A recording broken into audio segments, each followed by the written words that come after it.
Good morning. Good morning. Welcome to Get Rich 101 slash Fiance Files. Woo! We in Fiance here. Files. We're in the house. Good morning, Sacred. Good morning, Peking. Yeah, so I'm gonna steal with what Melissa said. She said that she doesn't know what we're gonna talk about when the camera comes on. And that's the same thing we do with Fiance Files.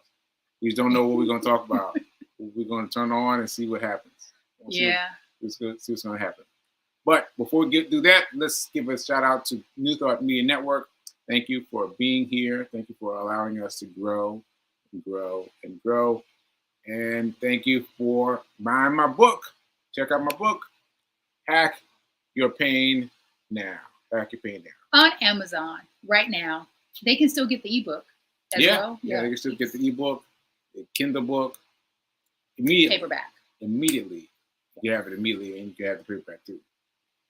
Yeah. So I have to tell you, Sekou writes. Yeah. Who knew that I would learn so much about you from your book and from your show, Get Rich 101? Like, oh yeah.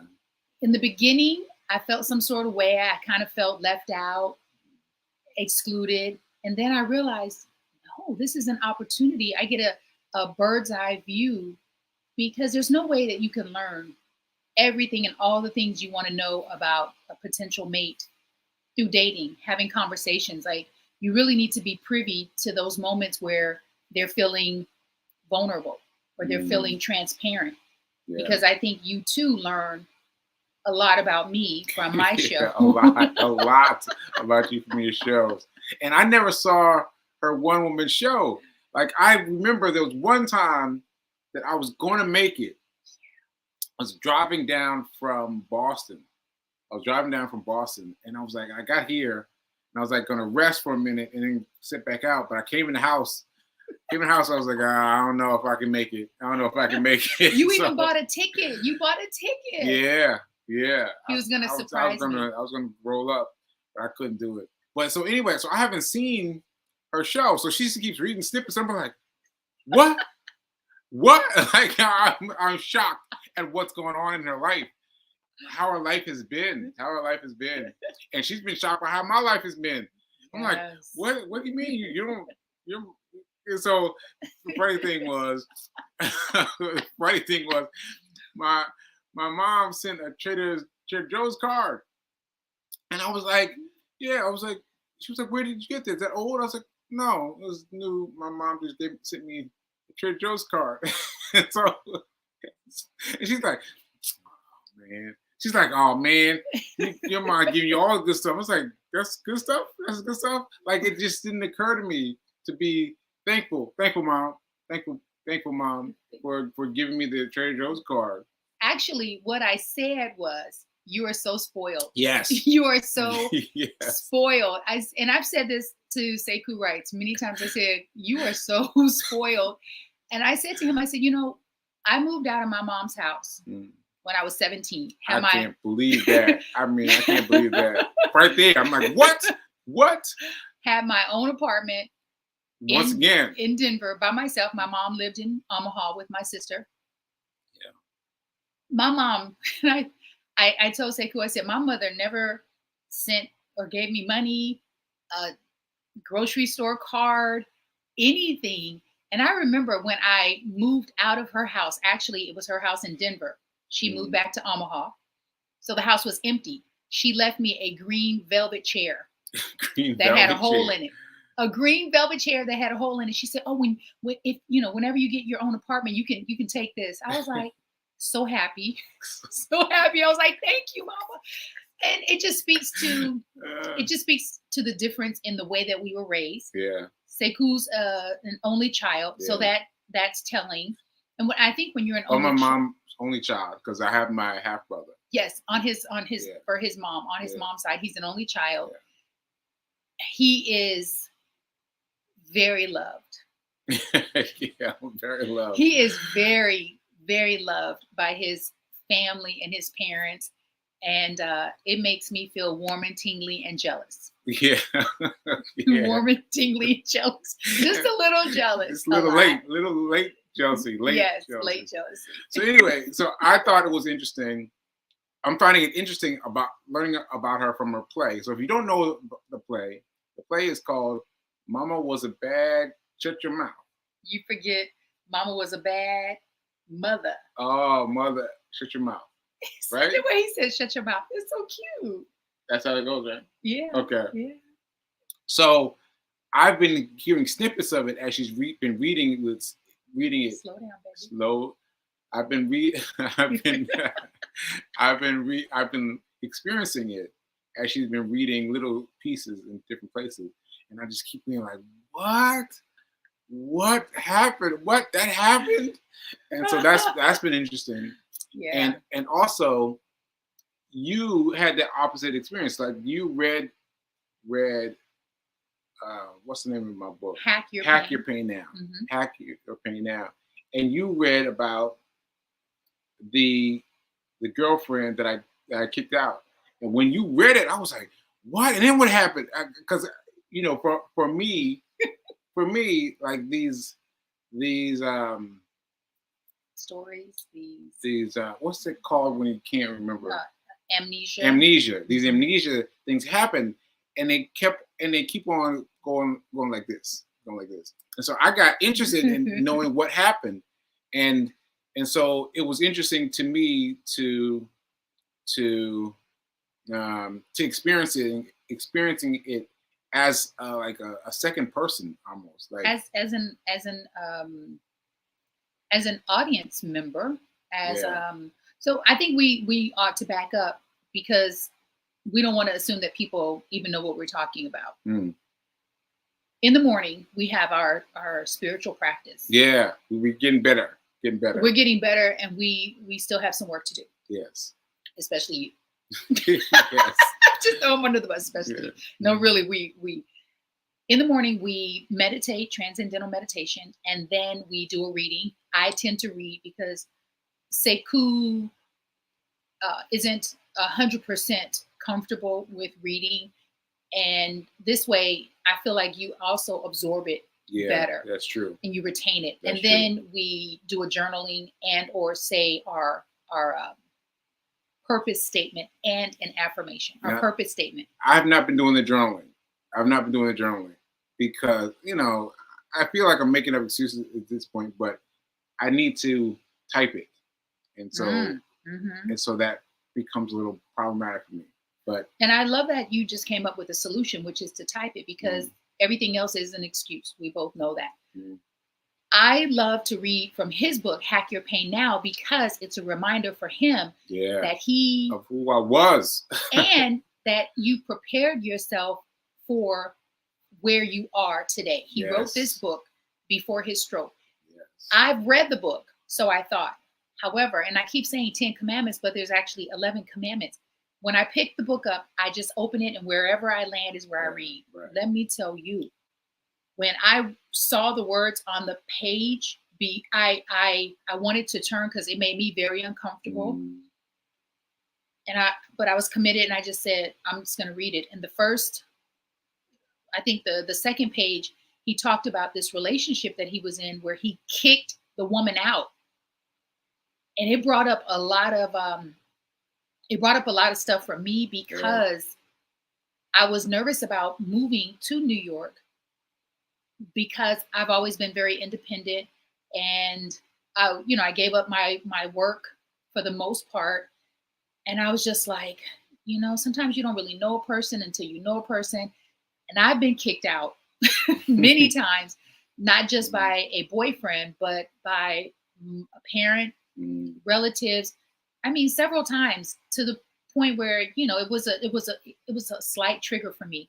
Yeah. But I read it, and I realized who he was is not who he is. Who he was. Well, first of all, let's just point out that you read it like flawlessly, like nothing was wrong. And then you put the book up, and I was like, wow. I was caught because my amnesia. I was like, what? That happened? I'm still trying to get into it. Like, that dude kicked her out. I know. And she was just like, okay, let's go run. I was like, okay. And then I talked about it on my show because there was a parallel story to it. Right. What I realized, though, is it was no longer a trigger for me because I've healed that. And I find that when you are still living in the past and when you're still allowing the past to dictate your decisions, then it's an opportunity for you to heal.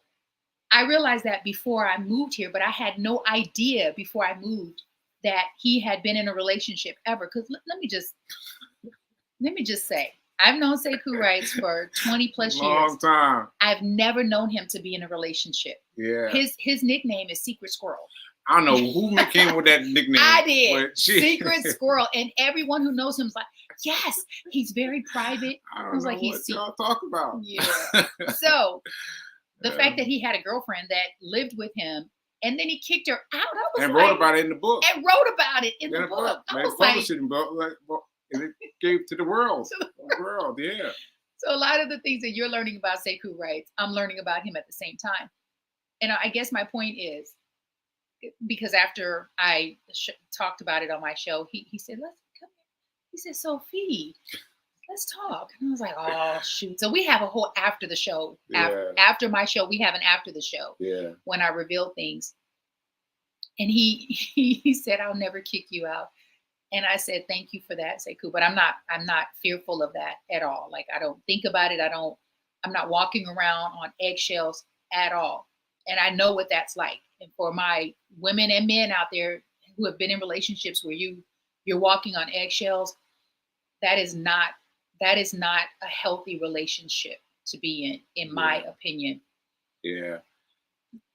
I don't even know how to qualify it, but it's like It's like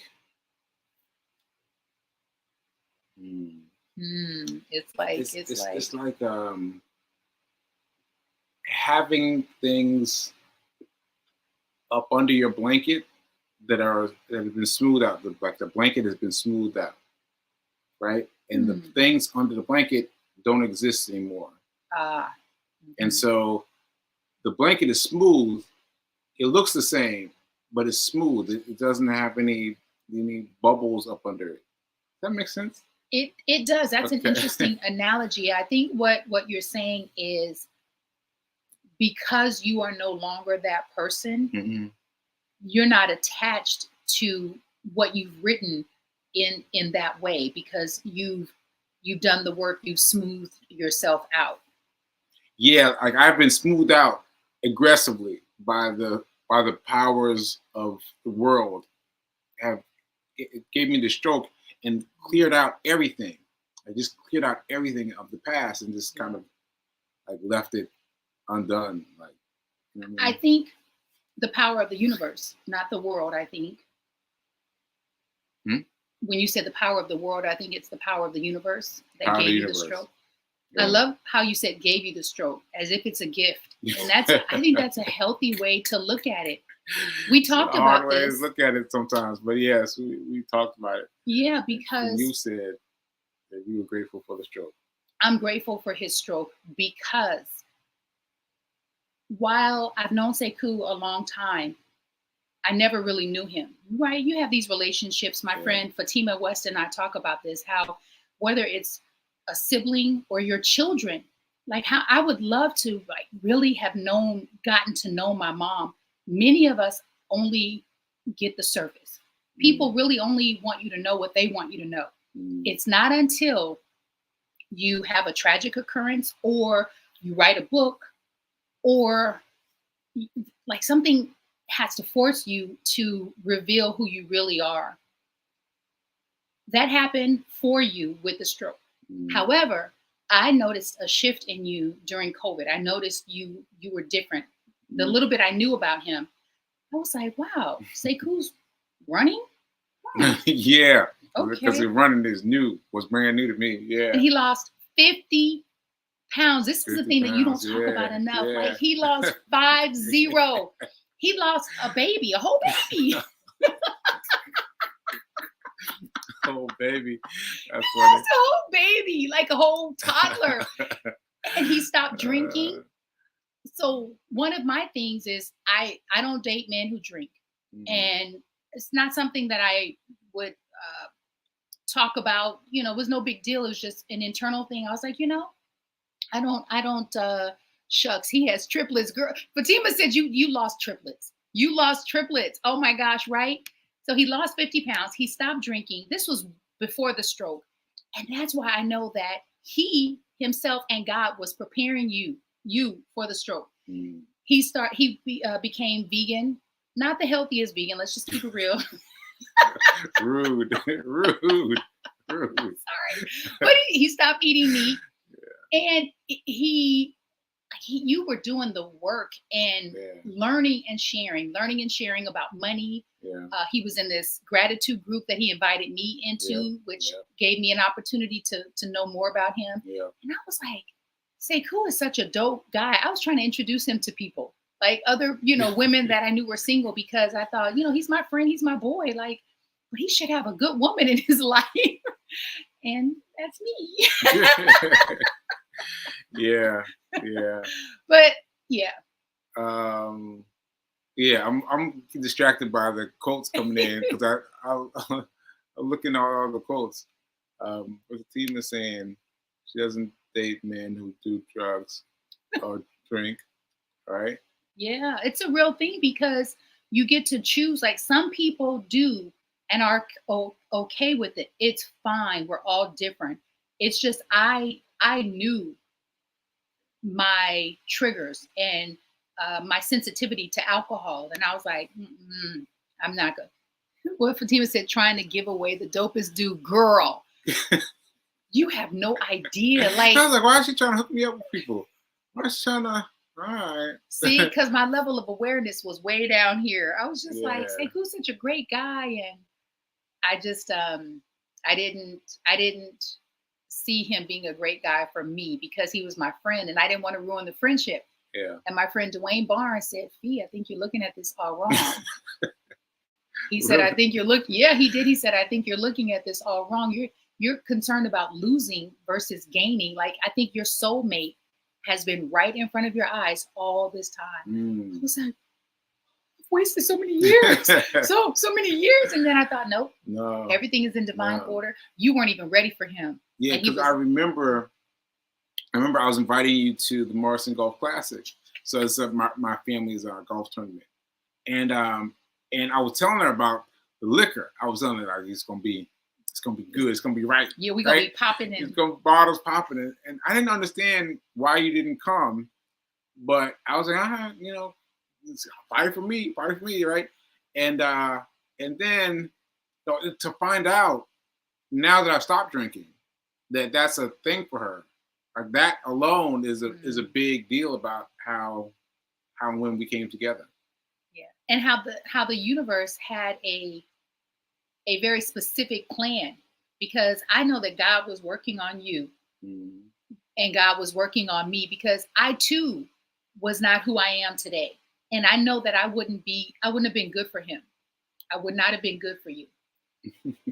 Even the way that we communicate, like what I love about Sekou is I can say something as simple as what I love about you, Sekou writes, is I can say something as simple as, babe, can you not put your tissue down there? And he'll just say, okay. Y'all, come on now. For my married folks out there, my folks in a relationship, my folks who have children, how many times have you asked your partner to not do something and you get a lot of back talk, a lot of resistance, a lot of and stop nagging. He never does that. Okay, I think I get what I was trying to say.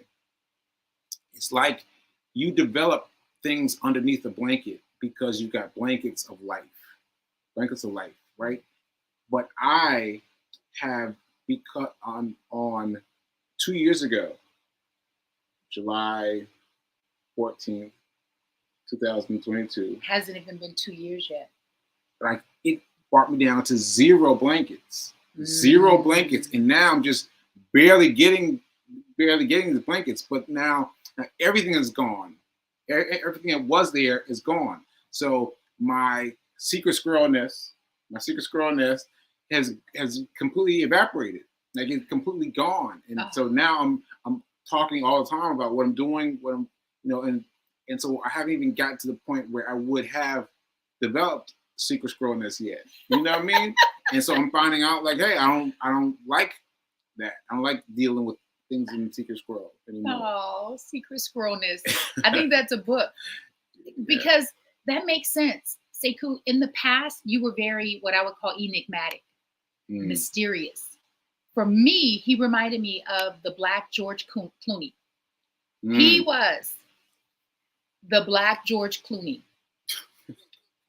So I thought, and here's what's interesting is you can present yourself in a way where people don't really know who you are, but you're mysterious. And so they make assumptions.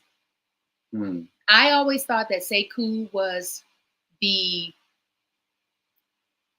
what they call George Clooney the consummate single man. He's the guy for a long time, and George Clooney was the guy who, like you and me, he had a lot of near misses.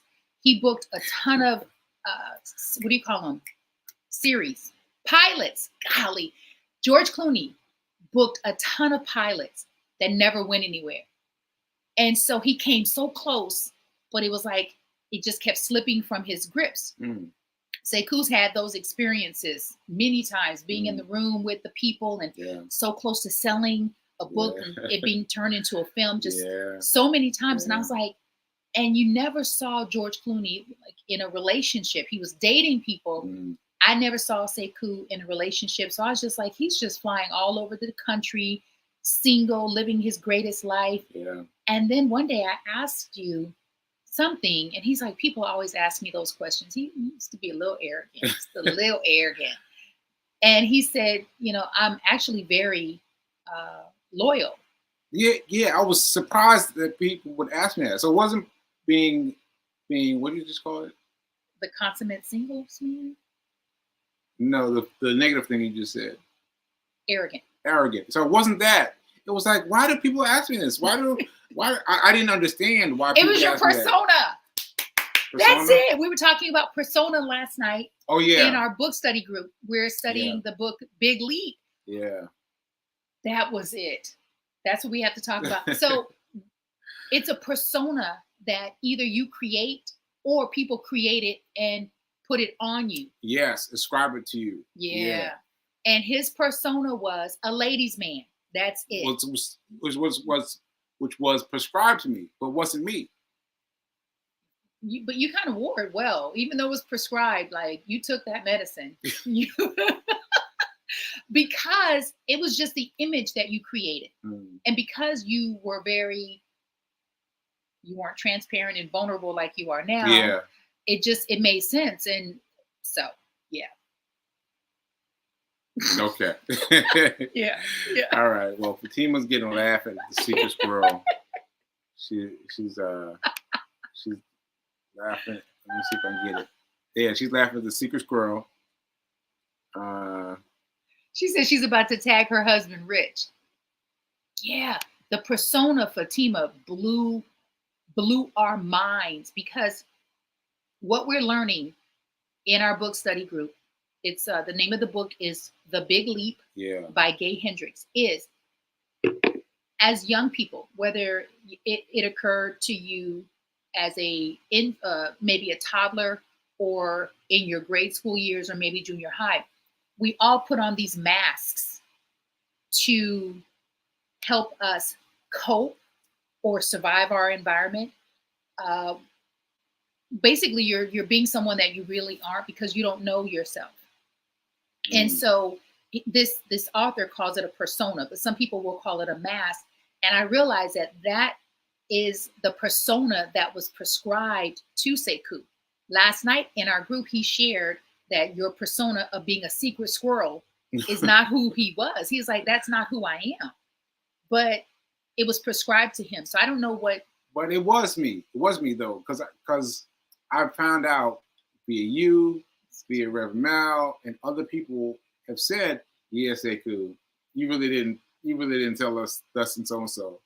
And so that's been interesting for me because I've been like letting it all hang out, like just it all let it all hang out, and that's challenging for me in terms of the difference between who I was then and who I am now. Like that's really very different. Yes. And I feel it's good though. There's a quote by Brene Brown, who is she's a researcher, and I guess now she's a thought leader. She's an author. She's a speaker. She is powerful. Brene Brown. She says people think being vulnerable, and I'm paraphrasing, vulnerable and transparent is a sign of weakness, when really your strength and your power lies in your ability to be vulnerable and transparent. And since you become this way, I find you far, far more sexy, far more attractive, far more interesting and strong. That's interesting. Yeah. That's interesting. But yeah, because because I'm laughing at are you blushing? No, I'm laughing at Reverend Mel, who said something similar. She was like, I don't know, I don't forget what she called me, but she called me something, and she was like, "Yeah, you're whatever it was," and I was like, "What do you mean?" And she's like, "Yeah, because you do so much more of that than you did before of telling the." Being vulnerable, being transparent, yeah, being vulnerable, open. being vulnerable. Yeah. You, I mean, I think if we just took photos from up to 2022, up to your stroke, if we just did a collage of photos of Sekou Wright's life, you'll see. And even when you talk about things, like some of your stuff was subliminal in your writing. Like he has a book. I want to say it's your first book, When Butterflies Kiss. First book. Like you'll insert things in your characters that I think are really you and maybe how you think, but you would never say it. You Sekou, let me tell you something. Sekou would go around and interview mainly women about their worst dates. Oh yeah, that's right. That's right. I did do that. Yes, I did. Because he did it with me. He was like, "Fee, what was your worst date?" And that was it. He would have little to no commentary on it. He would just listen.